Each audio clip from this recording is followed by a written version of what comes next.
Aujourd'hui sur le net, au Kenya, la toile locale sensibilise la population au vote à l'occasion des élections générales.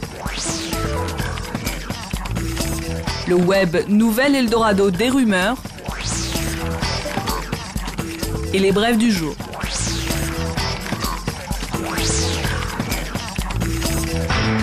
Coup d'envoi pour les élections générales au Kenya, la toile nationale tente de sensibiliser la population au processus de vote.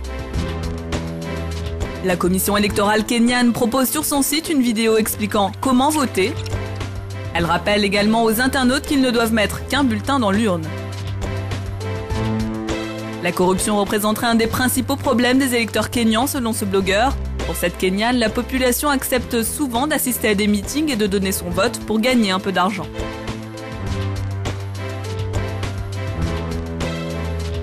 Les caricaturistes du web restent les commentateurs politiques les plus actifs. Dans cette vidéo, l'un d'entre eux dénonce la manipulation des sondages. Ces pratiques douteuses ont jalonné une campagne marquée par la violence, comme le montre ce reportage en ligne intitulé « Mourir pour des votes ».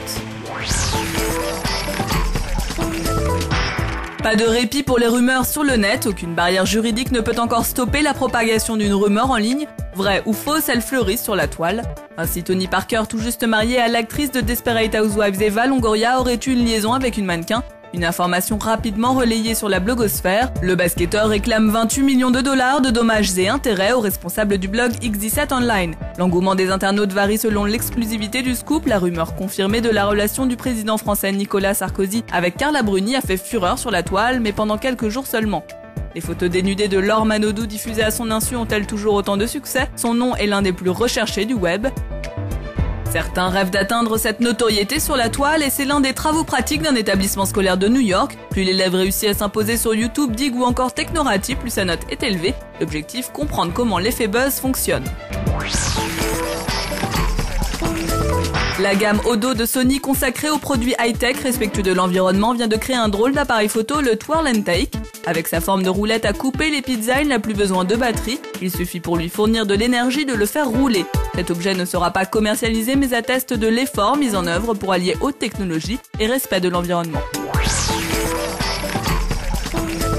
Pas assez de temps pour visiter les musées de Paris et sa région ou juste l'envie d'obtenir un avant-goût de ce que vous allez voir? Le site aumusée.com vous offre un grand choix de lieux à découvrir en ligne. Les vidéos de 2 minutes en moyenne sont commentées par des commissaires d'exposition et conservateurs, une manière de rendre accessible à tous la découverte de l'art.